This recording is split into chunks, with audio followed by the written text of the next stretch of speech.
Getting a honeybee colony to survive the winter, it's a real balancing act.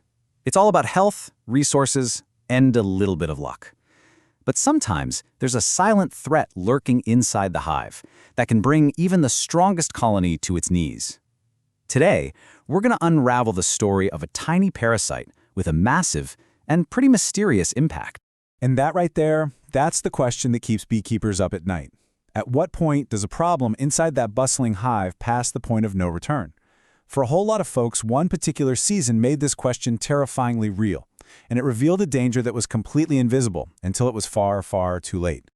So, picture this. It's 2012, and for beekeepers, the season is starting out great. I mean, colonies are booming, everything looks just about perfect. But then, as summer started to wind down, something went terribly, terribly wrong. Hives that were healthy and productive were just dying in huge numbers, and nobody could figure out why. So let's dig in. What exactly was going on here?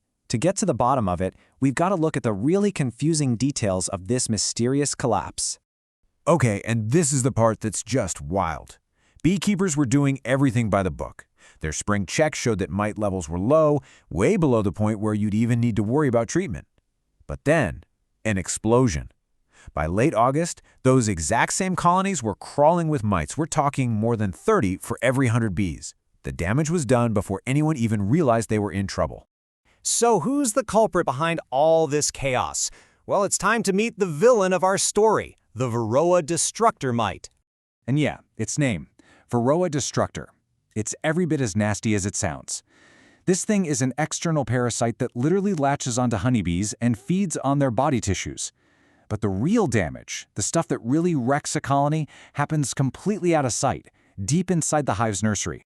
Their strategy is it's so insidious. It all starts when a female mite sneaks into a brood cell right before the worker bees seal it up with wax. Tucked away safely inside, she lays her eggs. Her kids then hatch and feed on the poor, helpless bee pupa that's developing in there. So when that new adult bee finally chews its way out, the mites come right out with it, ready to infest the rest of the hive. It's basically a Trojan horse invasion, happening one cell at a time. So you might think the disaster of 2012 was just some random, terrible event, but it turns out it wasn't random at all. It was actually part of a predictable and really dangerous cycle that beekeepers were only just starting to wrap their heads around. So the big question is, was 2012 just a one-off, a fluke, or was there something bigger at play? Well, the data tells a really interesting story. Okay, so check this out. The winter of 2010 to 2011, a massive 45% mortality rate. Ouch! But the very next year, it plummets to just 15%, an amazing year.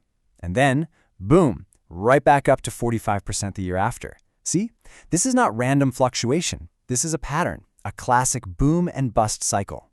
And this timeline, right here, it lays out exactly how this crazy cycle works. You have a year with high Varroa mites, which leads to huge winter losses. So what do beekeepers do?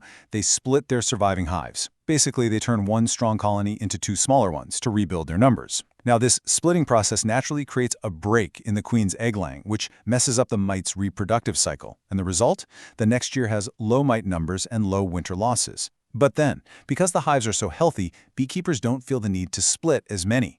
This gives the mite population a wide-open runway to just explode, which leads right back to another devastating winter. The good year of 2012 actually set the stage for the collapse that came right after. Okay, so if you can understand the cycle, you can break it. So how do beekeepers fight back against this thing? What's in their playbook? All right, here's the absolute game changer. Splitting a colony is one of the most powerful tools a beekeeper has. Think about it. An unsplit hive has a continuous brood cycle. That's just a non-stop, all-you-can-eat buffet for Varroa mites, letting their numbers grow exponentially.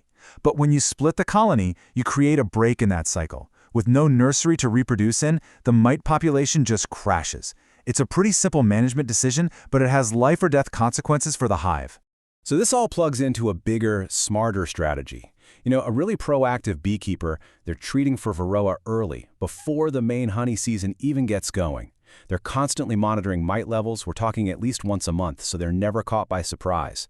They actively use splits as a tool to keep mite populations in check. And maybe most important of all, the second those mite levels start to creep up, they act fast. But here's the thing. Getting rid of the mites, that's only half the battle. To really make it through the winter, a colony needs the right kind of fuel in the tank.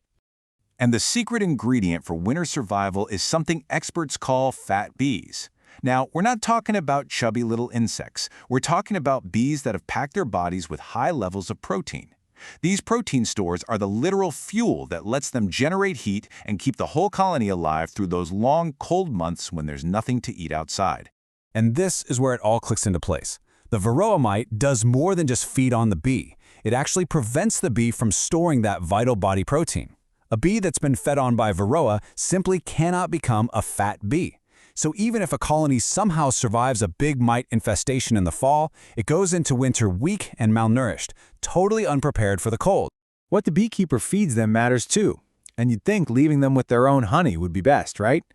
Well, surprisingly, that can be a huge risk.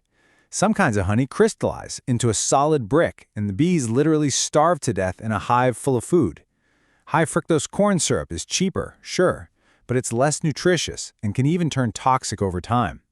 The best, most reliable fuel is simple sucrose, just sugar syrup. It provides clean, consistent energy all winter long. So, what's the big takeaway from all of this? It's that there's no magic bullet, no one-size-fits-all recipe. Really successful beekeeping? Well, it's an art. It's about constant observation and adapting to what the bees need. And that really gets to the heart of it, right? It's not just about making honey. The source material says it perfectly. The real goal is to manage your colonies so they're healthy enough to survive the winter and thrive the next year.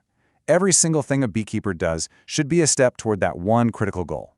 When you look at the whole story, the Varroa mite really teaches us that the biggest dangers are often the ones you just can't see. And that leaves us with a really urgent question, especially as our seasons get more and more unpredictable. How are we supposed to protect these incredible pollinators, the ones our entire food system relies on, from threats that are basically invisible until it's already too late?